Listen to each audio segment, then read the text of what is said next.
que o senhor pode me dizer dessa situação? O que o senhor acha dessa situação que está acontecendo hoje? É exatamente nesse contexto que eu fiz a abordagem. Por exemplo, o senhor falou da versão da Bíblia que tem aquela fala de Jesus em vermelho. É lá 92, se não me engano. Eu tenho até uma dessa aqui em casa. E tem uma Thompson, Bíblia de Estudo Thompson, e muito boa também, por sinal. E a que eu uso normalmente para os cultos, eu posso até citar um exemplo, lá numa das cartas de João, lá fala assim, em breve nos veremos face a face. Já na Thompson, o que está escrito lá não fala em boca a boca. Então, quando a gente procura montar um sermão, uma pregação, uma mensagem, em uma versão ou num tipo de Bíblia, e quando a gente vai ver o mesmo texto na outra, o entendimento parece que não encaixa. É exatamente isso que está falando com essas novas versões. Na verdade, o termo hebraico que é utilizado por Moisés, quando ele utiliza que essa expressão face a face, é o termo que dá um sentido de desnudado, explícito, como se houvesse uma total visibilidade, sem nenhuma... O que quer transmitir Moisés, parafraseando, sem nenhuma interrupção no seu sentido físico, porque fisicamente eu e Deus estaremos frente a frente. Agora, Moisés não está falando, agora estou vendo só, ou é me permitido ver só parcial. Não posso contemplar. Não é, no meu contexto humano, não tenho condição de contemplar. Porém, quando o meu corpo, aí já entra no aspecto escatológico, for glorificado e eu tornar-me um corpo espiritual, poderei. Perfeito, pastor. Obrigado pela explicação e é nesse sentido mesmo. Obrigado. Amém. 3 pontos para o pastor Valdeci também na sua participação. Vou aqui já colocar aqui a pontuação do pastor Valdeci. É muito importante a participação de vocês, não só pelos pontos, mas para nós todos crescermos na proposta de amadurecer e ampliar o que estamos estudando. Amém? Vamos em frente. Aí, após nós termos trabalhado esses elementos aqui que eu coloquei, aí vem esse último elemento aqui, ó, que é a legitimidade. O que é uma legitimidade? A Bíblia, ou o cânon sagrado, é inerrante porque ele é legítimo. Há uma legitimidade. O que quer dizer com isso? Que nenhuma vírgula, que seria um elemento gramatical, ele desconstrói, ou ele desfragmenta, ou ele altera o sentido gramatical proposto pelo autor.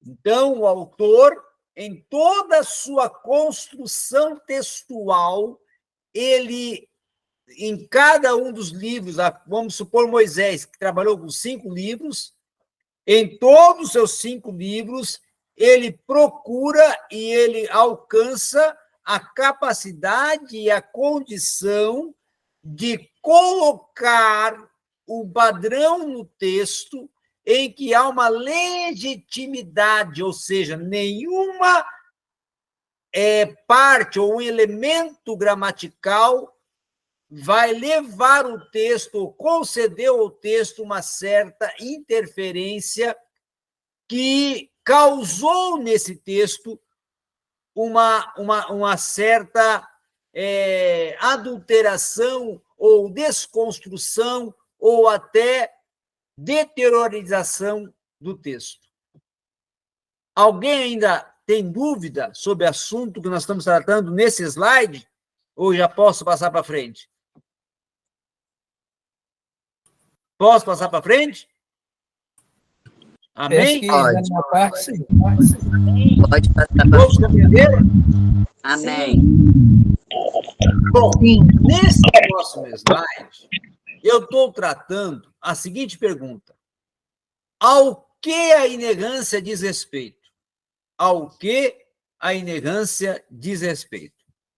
Tá? A inerrância, primeiramente, no aspecto teológico, ela vai dizer respeito ao que é declarado e afirmado. O afirmado é algo que está confirmando, e o declarado é algo que está sendo verbalizado. Então, não é apenas o que foi registrado, mas é também o que foi confirmado. Então, a Bíblia, o cânon sagrado, ele é portador de um registro de declarações que me propõe e me concede a oportunidade de que eu possa não somente ver ali, ao ler declarações, confirmações, afirmações, mas também toda uma estrutura textual aonde há uma garantia e há uma correção e uma corretabilidade, e algo que é totalmente fidedigno, algo que há uma veracidade textual que me concede a segurança e a confirmação de que o texto é verdadeiro, de que o texto é autêntico, de que o texto é inerrante, porque não possui nenhuma sombra de variação. Outro, sim, no mundo em que há tantos conceitos errados, principalmente no aspecto científico, aonde hoje nós vemos uma infinidade de conceitos surgindo, a Bíblia, ela não tem conceitos que modificam ou que são propostos a cada dia, a cada momento, a cada instante, de uma nova forma. Não. Nós temos, sim, uma Bíblia, um texto que é oriundo da inspiração do Espírito Santo. E o próprio Espírito garante a sua atualização, a sua veracidade e a sua indefectibilidade, além de que se torna um guia seguro, aonde os conceitos nunca vão ser alterados. Um conceito, uma palavra, uma expressão, uma terminologia vai ser alterada, ou pode até ser alterada, por mim mesmo. Como isso? Se eu não souber fazer uma perfeita hermenêutica, uma perfeita interpretação do texto. Então, é plenamente confiável para que eu possa compreender a integralidade de todos os conceitos e ensinos contidos no cânon sagrado, que eu tenha uma interpretação textual que seja capaz de compreender e descrever o texto na sua fidedignidade e na sua veracidade. Se utilizando eu estiver de métodos, de princípios hermenêuticos que me possibilitem eu assim conseguir interpretar um texto no seu sentido histórico, no seu sentido geográfico, no seu sentido físico, espiritual, no seu sentido também gramatical, aí eu vou ter o verdadeiro sentido e a verdadeira proposta que o autor propôs em cada um dos textos em que ele escreveu, com a sua particularidade pessoal e com a particularidade do texto e do povo a qual ele está direcionando o texto. Compreenderam? Alguma dúvida? Alguma dúvida? Quem tiver... Compreendi. Eu também compreendi. Então, agora, nós vamos entrar já nas línguas originais do cano sagrado. Eu coloquei em primeiro lugar o aramaico. Por que eu coloquei o aramaico? Porque o aramaico foi a primeira língua, o idioma, dentro do cano sagrado, historicamente, a surgir. O aramaico é considerado uma língua semítica. O que é uma língua semítica? É uma língua que é oriunda da descendência de Sem. Nós temos 3 filhos de Noé, Sem, Cã e Chafé. Então, de Sem. E também o aramaico, ele possui particularidades de ser uma língua que não sofreu, ou um idioma que não sofreu interferência de outros povos, de outras etnias. Então, é uma língua genuinamente oriunda não só da Mesopotâmia, mas também de algumas tribos arameanas, que viviam na região sul da Babilônia, perto de Ur dos Caldeus, ou seja, da antiga região da Babilônia. E também vai ser encontrada na proximidade do rio Quebar, aonde estava Ezequiel. Por isso que alguns textos do profeta Daniel, alguns capítulos do profeta Daniel estão escritos em aramaico, porque o povo da Babilônia, no período do exílio, alguns falavam o aramaico. O mesmo acontece com os escritos de Esdras, que alguns textos de Esdras e de Neemias também vão conter o aramaico. De Ester também vai conter o aramaico, porque era uma língua processual, falada, verbalizada, como idioma, dentro da região, principalmente onde ocorreu o exílio, a Babilônia, principalmente onde ficaram os exilados, que é na proximidade do rio Quebar, como o caso do profeta Ezequiel, que escreve o seu livro dentro daquela região onde estavam os exilados, no canal de Cabur, próximo ao rio Quebar.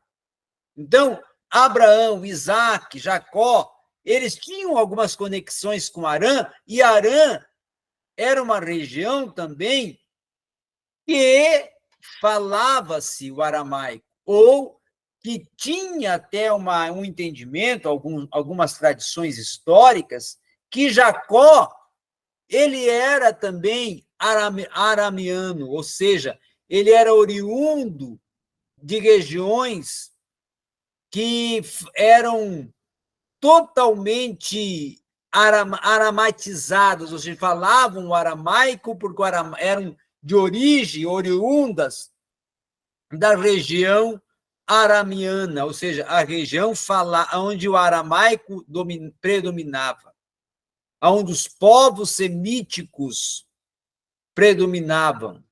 Então, tudo indica que o aramaico foi preferido, inclusive, até para os povos assírios, tá? E também, claro, pelos babilônicos, porque era uma escrita que havia uma simplicidade gramatical, como se fosse quase um dialeto.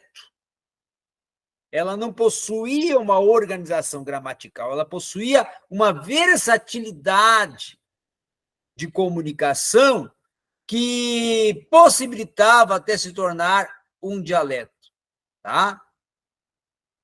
Amém? Todos entenderam sobre o aramaico? Amém. Nós temos poucos termos no aramaico. Jesus utilizou do aramaico em alguns evangelhos, principalmente em algumas falas, alguns ensinos de Jesus, ele proferiu no aramaico, tá? Porque era um idioma, vamos dizer, um dialeto, era quase que um dialeto do povo, tá? Que deixou ou preferia, em vez de utilizar o hebraico, utilizar o aramaico. Tá? Principalmente na região de Genezaré, da Galileia, que era, vamos dizer assim, regiões de vilarejos, a língua, o idioma processual era o aramaico. Tá? Era, vamos dizer assim, o idioma popular, né? Do povo hebreu. Do povo até, não somente antes do exílio, como pós-exílio. Amém?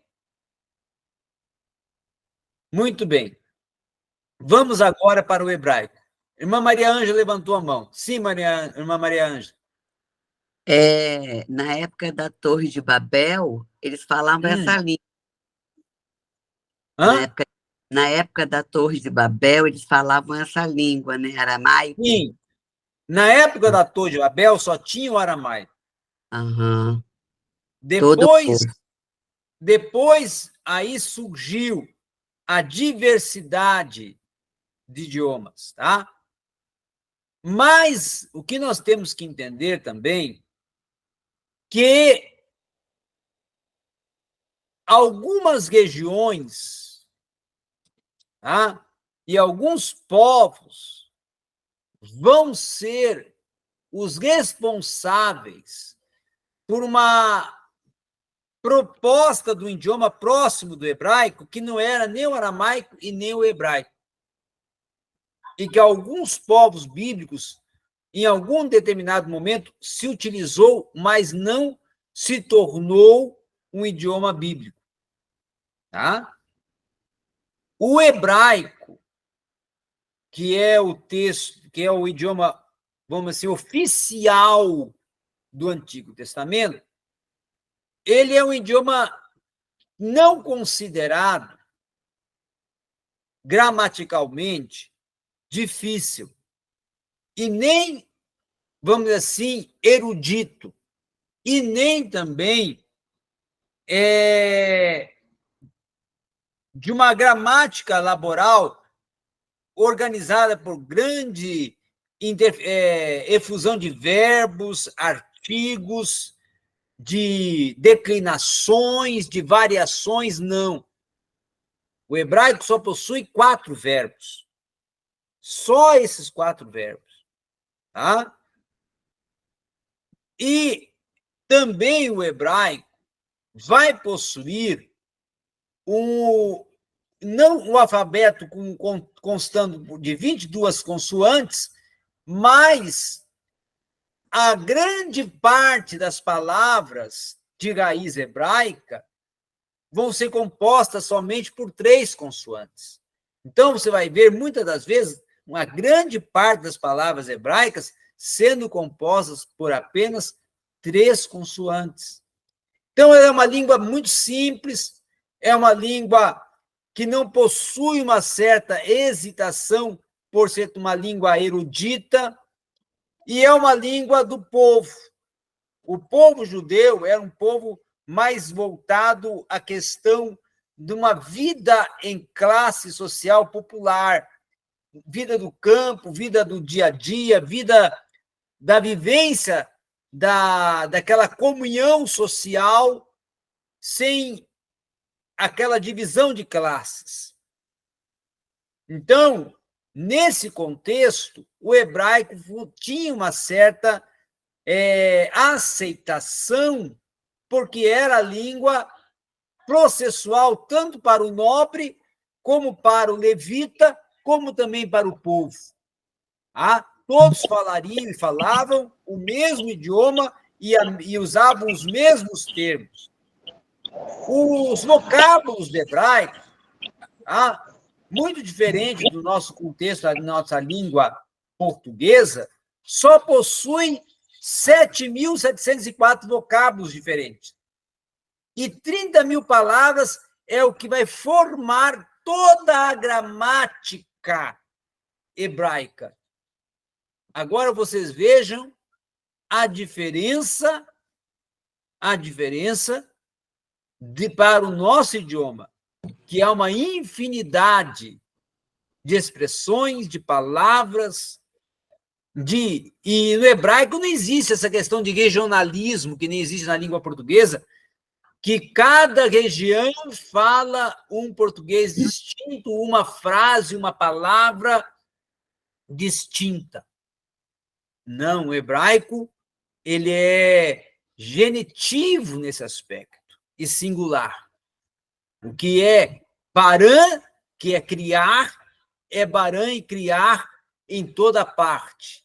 O que é Radonai é Radonai em toda parte. O que é Asher, que é formar em toda parte. Não é? O que é Kabot, que é, no caso, glória, é glória em toda parte. O que é Esquiná, que é habitação de Deus, é habitação em toda parte. O que é Tessafalim, que seria louvores, é em toda parte. Tessafalim. Amém? Mas o que é difícil mesmo é o grego, né? Agora vamos entrar no complexo. Grego é muito difícil. Amém. Bom, ô professor,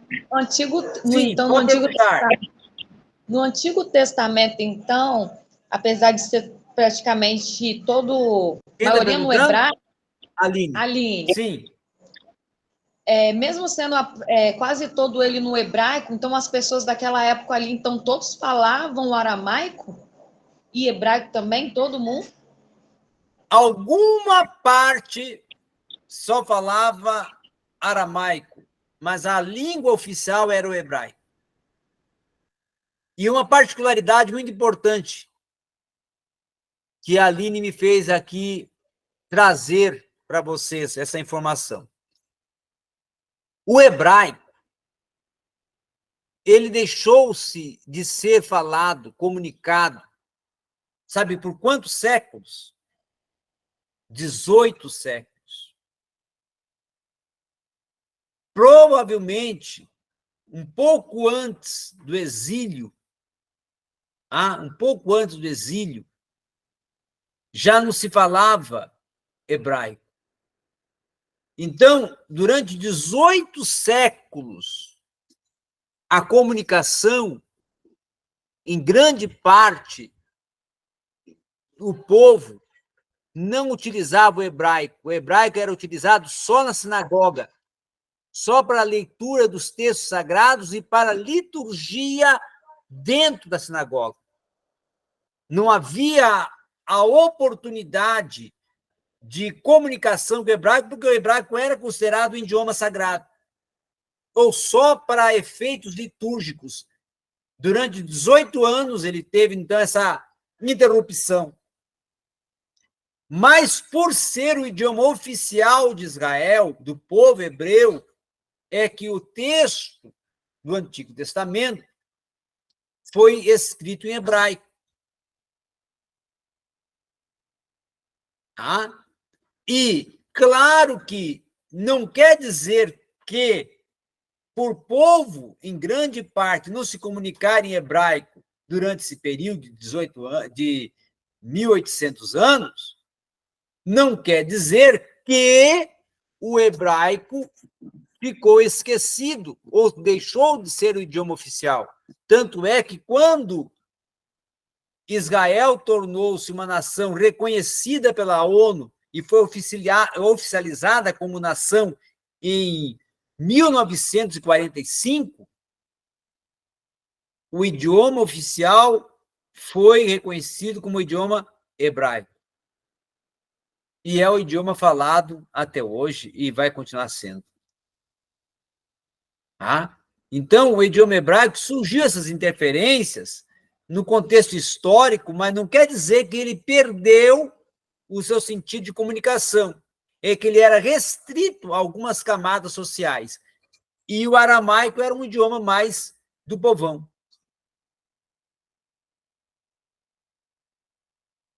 Entendeu, Aline? Entendi, professor. Obrigada. Amém. Vamos agora para o grego. Professor, Sim, irmã Maria. o latim, o que o senhor diz do latim?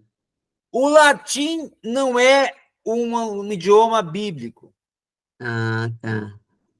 O latim, eu vou chegar lá quando nós estivermos trabalhando com traduções e versões. Porque Amém. o latim, ele foi utilizado por Jerônimo, um dos pais da igreja, para traduzir a Septuaginta, que foi escrita no grego, para o latim, que foi a versão da Vulgata do Antigo Testamento, a Vulgata Latina de Jerônimo. Isso lá já no início da Idade Média, no ano de, ali por volta de 300 para 400 depois de Cristo. Amém. Muito bem, vamos agora, então, para o grego do Novo Testamento. Quando nós falamos em grego, tá? Por que o grego ele se torna um idioma de uma certa complexidade? Eu vou explicar aqui de uma forma até histórica. Eu já falei para vocês sobre a helenização, certo? Que foi uma proposta de